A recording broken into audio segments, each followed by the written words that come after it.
మీన రాశిలో జన్మించిన వాళ్ళు ఎవరైనా సరే రకరకాల ఇబ్బందులతో బాధపడడం అంటే ఏంటంటే పూర్తిగా అప్పుల పాలైపోవడం, ఒక్కసారిగా జీవితం తలకిందులైపోవడం, ఐపీ పెట్టేయడం, మొహం దాచుకు బతకడం, లేకపోతే వివాహం 30 ఏళ్ళు 40 ఏళ్ళు వచ్చిన వివాహం కాకపోవడం, సరైన ఉద్యోగం రాకపోవడం, భర్త వదిలేయడం, లేకపోతే భార్య పిల్లల్ని తీసుకుని ఎక్కడికైనా వెళ్ళిపోవడం, ఎంత చెప్పినా అర్థం చేసుకోకపోవడం, మానసికంగా డిప్రెషన్లు ఇలాంటి గోలు ఉన్న వాళ్ళందరూ కూడా ఈ మహాలయ పక్షాల్లో అంటే సెప్టెంబర్ 7 నుండి సెప్టెంబర్ 21 వరకు మహాలయ పక్షాలు అంటారనమాట.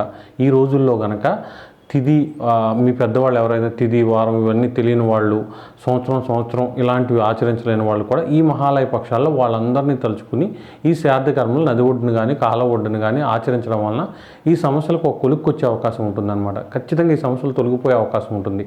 జాతకంలో పితృదోషం అనేది చాలా బలమైందనమాట. కాలసర్ప దోషం మిగతా దోషాల కంటే చాలా బలమైంది. ఇది ఉందో లేదో ఎలా తెలుస్తుందంటే రవి కుజుడు ఇలాంటివన్నీ చెప్తారు. ఇవన్నీ కాదనమాట. మనకి ఎన్ని పూజలు చేసినా, ఎన్ని వ్రతాలు చేసినా, ఎన్ని మంత్రాలు చదివినా, ఎన్ని అభిషేకాలు చేయించినా ఉపయోగం లేదు. పరిస్థితి ఏమీ మారట్లేదు. రోజుకి దరిద్రం ఎక్కువైపోతుంది అనుకున్న వాళ్ళందరికీ కూడా ఎక్కువ శాతం పితృదోషం ఉన్నట్టే అనమాట. కాబట్టి ఇది ఎవరు చేయాలంటే కుటుంబంలో ఎవరైతే పెద్దవాళ్ళు ఉంటారో వాళ్ళు చేస్తే మంచిదన్నమాట. వాళ్ళు ఒకవేళ మంచం మీద ఉండి లేవలేని పరిస్థితిలో ఉంటే తర్వాత వాళ్ళు చేస్తే మంచిదన్నమాట. తప్పకుండా ఒకళ్ళు ఆచరించడం వల్ల ఆ కుటుంబానికి అంతటికీ కూడా మేలు జరుగుతుంది. మీ తండ్రి గారికి తండ్రి చనిపోతే వాళ్ళు, మీకు తండ్రి చనిపోతే మీరు, ఇలా వాళ్ళకు గనక ఇవి చేయడం, మీ తాత ఎంతమంది వంశంలో తెలిస్తే వాళ్ళందరినీ తలుచుకుని ఇవి చేయడం వలన తప్పకుండా మీకు ఈ పితృదోషం తొలగిపోయి మంచి జరిగే అవకాశం ఉంటుంది. అయితే 21వ తేదీన మహాలయ అమావాస్య, సర్వపితృ అమావాస్య అంటారనమాట. ఈ రోజే చేయాలని ఏమీ లేదనమాట.